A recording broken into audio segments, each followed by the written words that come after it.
This week we're racing the two roadsters that have the biggest reputation as drivers' cars. The Nissan 370Z's noise, grunt, speed and styling all smear a wide smile across your face. And now that it comes as a roofless roadster, tapping its 324 horsepower should be more enjoyable than ever.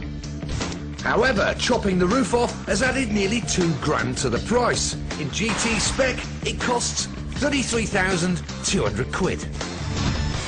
That puts it even closer to the reigning champ of good time driving, the BMW Z4. This 38 grand s35i might be 18 horsepower down on the Nissan, but the optional double clutch gearbox makes it 0.4 of a second quicker to 62, taking just 5.1 seconds. But which is fastest on the track? First up, the Z4. Now, BMW have moved the latest Z4 away from a pure sports car like the Porsche Boxster, so it doesn't quite feel as sharp and as pointy as you'd expect. It's got a straight six 3-litre engine, but it's twin turbo. Sounds pretty good. You know, it does get on the move.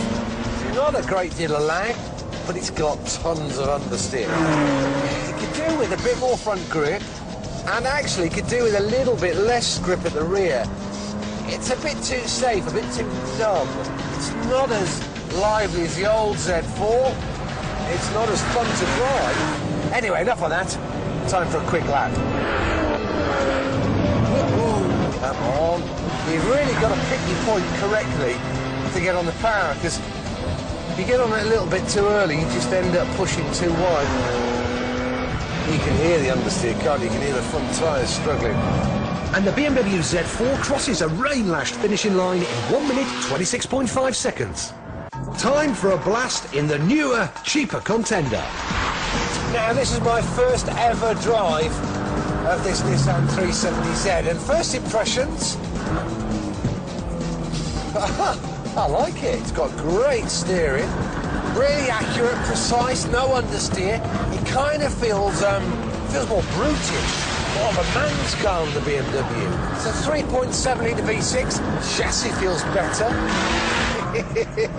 It's got a little bit of a temper, but it's pretty controllable. Anyway, enough hooning around. Time for a quick one. 126.5 to beat. There we go, that's tidier. Not too much oversteer. Come on, JP. At the first checkpoint, the 370Z is 1/10 of a second ahead of the Z4. Come on, miss Apex a little bit there. Come on, JP. At the second checkpoint, it's increased its lead to 3/10. Power. Come on. And the 370Z crosses the line 0.4 of a second ahead of the Z4, proving there's some raw speed behind all that fun. I recommend it wholeheartedly.